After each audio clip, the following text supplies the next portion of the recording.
Hai, jumpa lagi di Bimline, bimbingan belajar online.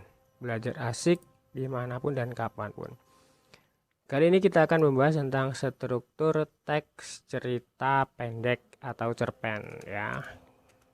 Struktur cerpen kita lihat pada umumnya cerpen terbentuk dari 3 bagian struktur, yaitu orientasi, komplikasi, dan resolusi. Kita lihat yang pertama, orientasi. Orientasi adalah bagian pendahuluan dalam sebuah cerita. Biasanya ya, pengenalan sifat tokoh, pengenalan latar, dan pengenalan alur cerita. Jadi di dalam bagian orientasi ini dikenalkan sifat dari tokohnya.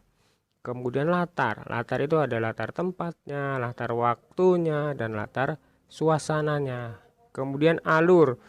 Alur ini kalau di bagian awal kita bisa tahu alur itu ada dari alur maju atau alur mundur. Tapi kalau alur campuran itu harus dibaca dari awal sampai akhir ya. Nanti kita temu apakah itu menggunakan campuran atau tidak. Itu bagian orientasi. Selanjutnya yaitu bagian komplikasi. Komplikasi adalah bagian yang berisi masalah atau konflik dalam cerita. Nah, setelah dikenalkan tadi tokohnya, latar, dan alur, baru mulai muncul masalah. Muncul masalah ini masuk ke dalam bagian komplikasi. Dari pengenalan masalah, ya, kemudian meningkatnya masalah sampai puncaknya masalah atau puncaknya konflik. Kemudian yang ketiga adalah orientasi. Orientasi adalah bagian yang berisi pemecahan masalah atas konflik yang ada dalam cerita. Nah, setelah adanya masalah memuncak, baru dibuatlah solusi atau masuk ke bagian orientasi. Nah, inilah yang dinamakan sebagai struktur cerpen. Kalau kita buat bagan ya, jadi struktur cerpen itu ada 3 ya. Bagian pertama yaitu orientasi, bagian kedua komplikasi, dan bagian ketiga adalah resolusi. Ini bagannya ya. Kita akan lihat contoh dalam sebuah cerpen yaitu di balik awan. Nah, contoh struktur cerpen di balik awan. Judulnya di balik awan. Nah, ini sudah saya tentukan orientasi, komplikasi, dan resolusinya. Kita lihat bagian orientasi ini paragraf pertama. Di balik awan ku menunggu itu datang. Ku tatap langit berharap itu terjadi. Berharap dan terus berharap mimpi kecil yang masih berada di balik awan. Agar awan itu pindah dan mimpiku bisa jadi kenyataan. Nah, ini dikenalkan ya, pengenalan awal, pendahuluan, latar, suasananya ini ternyata tokohnya ini sedang berharap sebuah mimpinya ini seolah-olah masih berada di balik awan. Kemudian paragraf kedua masih di orientasi ya. Terlalu konyol ku katakan tetapi itulah kenyataannya. Aku bernama Nur Faida, bisa dipanggil Faida. Aku ingin sekali mimpi kecilku itu terwujud sembari ku menunggu sejak kecil sampai kelas 3 sampai sekarang. Entah kenapa aku ingin sekali itu terwujud dan sekarang mimpi kecilku itu menjadi kenyataan. Nah, ini yang ke paragraf kedua ya, mengenalkan tokoh Nur Faida yang ingin sekali ya mimpinya ini terwujud sejak kecil, bahkan sampai sekarang usianya sudah kelas 3 SMP ya. Kita lihat paragraf ketiga masih ke orientasi.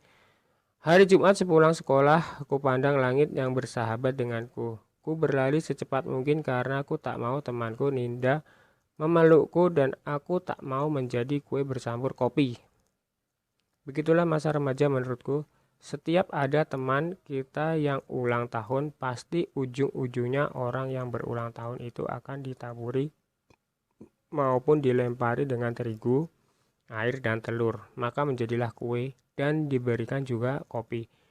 Aku beruntung sekali aku tidak terkena semua itu. Nah, ini paragraf ketiga ya. Masih ke dalam orientasi, di sini pendahulunya memperkenalkan latar ya. Latar yaitu hari Jumat pulang sekolah.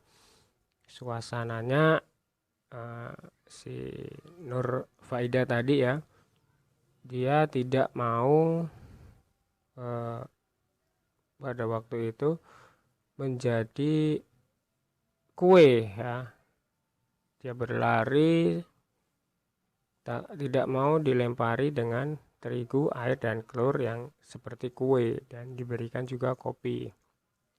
Itu kebiasaan, ini latarnya kebiasaan remaja ya. Di sini dikatakan remaja di sini. Setiap ada teman yang ulang tahun, pasti ujung-ujungnya orang berulang tahun itu akan ditaburi maupun dilempari dengan terigu. Jadi latar sosial di sini, kalau ada anak yang ulang tahun itu akan dilempari dengan terigu, air, dan telur. Tapi pada waktu ini ya, si Nur Faida beruntung sekali tidak terkena semua itu.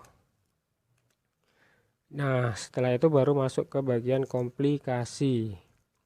Kami sekelas perempuan semuanya pergi ke rumah Ninda. Saat kulihat Ninda, ada rasa iri diriku. Sejak kecil ulang tahunku tidak pernah dirayakan oleh teman-temanku semua. Aku memang pernah dirayakan ulang tahunku, tapi aku hanya satu kali. Itu pun aku sama keluarga aja. Aku ingin sekali ulang tahunku dirayakan oleh teman-teman semua. Aku selalu menunggu sampai sekarang. Kufahami itu bahwa tanggal lahirku 3 Agustus 1998. Jadi ulang tahunku sulit untuk dirayakan karena pada bulan kelahiranku itu adalah bulan Ramadan. Tetapi aku ingin sekali itu dirayakan walau ditunda waktunya. Nah, ini baru muncul masalah ini. Masalahnya apa? Masalahnya Ninda ini iri karena melihat ada Ninda, maaf.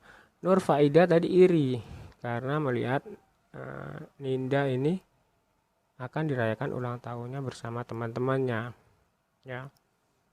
Si Nur Faida iri ya. Irinya kenapa? Ya, karena dia tidak bisa atau belum pernah merayakan ulang tahunnya bersama teman-temannya. Masalahnya ulang tahunnya itu selalu bertepatan atau sering bertepatan dengan bulan Ramadan ya, sehingga tidak bisa merayakan bersama teman-temannya.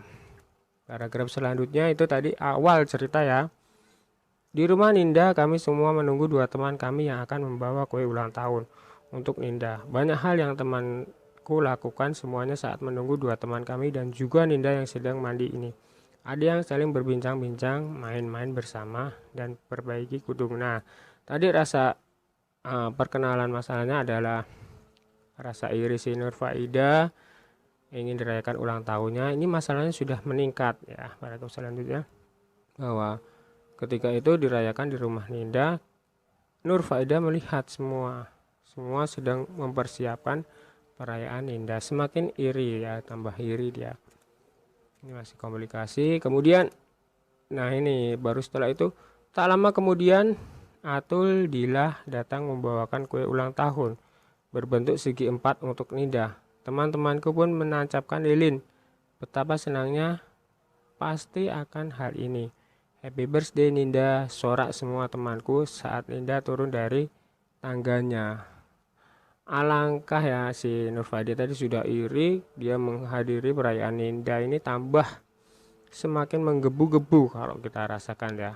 Bagaimana perasaan kita ketika kita ingin dirayakan tapi kita melihat orang lain yang dirayakan ulang tahunnya bersama teman-temannya ya. Apalagi ketika mendengar kata ucapan happy birthday. Nah, ini komplikasinya sudah hampir memuncak. Nah, ini baru ini. Ini memuncaknya tadi ya. Ninda pun gabung pada kita semua dan kami semua menyanyikan lagu selamat ulang tahun. Dan Ninda pun meniup lilinnya lalu memotong kue ulang tahun yang dibeli dari kumpulan uang semua teman di kelas. Kemudian kami pun semuanya memakan kue ulang tahun itu yang ternyata masih ada sisa sepotong kue ulang tahun Ninda yang kira-kira besarnya 40 derajat. Nah, ini baru jadi puncaknya. mengucapkan ulang tahun, kemudian ini menyanyikan lagu, meniup lilinnya, potong kue dan makan bersama. Ini sudah puncaknya. Rasa faidahnya semakin iri melihat perayaan ulang tahun si Ninda. Nah, setelah itu ini resolusinya.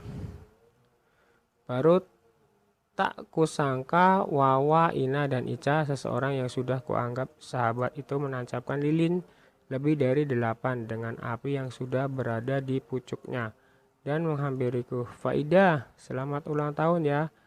Kan ulang tahunmu belum dirayakan waktu itu, kata Wawa yang berada di depanku dengan membawa kue ulang tahun. Nah, ini resolusinya diberikan pemecahan masalah ketika si tokohnya tadi ingin dirayakan ulang tahun. Pemecahan masalahnya ya, ini ada temennya Wawa, Ina, dan Ica menghampiri Faida dan mengucapkan selamat ulang tahun. Kemudian mereka menyanyikan lagu selamat ulang tahun dan aku pun meniupnya. Ya Allah, aku sangat gembira sekaligus terharu. Aku ingin sekali menangis karena saking senangnya, tapi ku tahan mataku agar tidak menangis. Setelah itu iseng-isengnya Wawa mencolek kue itu dan memberikan mukaku bedak kue. Astaga, refleks saja aku membalasnya dan juga Ina melakukan hal seperti itu. Akan hal itu kudungku jadi kotor dan mereka berdua juga. Nah, ini resolusinya ya tadi masih pemecahan masalah tentang Nur Faida. Dia dirayakan ulang tahunnya juga bersama teman-temannya. Nah, ini bagian resolusi. Alhamdulillah akhirnya mimpi kecilku sudah terwujud dan selang beberapa hari setelah itu mereka berdua memberikanku kado ulang tahun untukku, sebuah pulpen berwarna hijau. Aku sangat senang karena sekian lama aku menunggu akhirnya terwujud juga. Terima kasih ya Allah, Engkau sudah mewujudkan mimpi kecil itu. Mimpi yang dulunya berada di balik awan sekarang sudah menjadi kenyataan. Itulah mimpi kecilku. Ingin dirayakan ulang tahunku dan diberi kado. Nah, ini contoh sebuah cerpen dan strukturnya ya. Mudah-mudahan bisa dipahami. Nanti kalau ada yang belum paham, silahkan tanya di bagian komentar ya. Nanti kita akan bahas bersama-sama masih di Beamline, bimbingan belajar online. Belajar asik dimanapun dan kapanpun.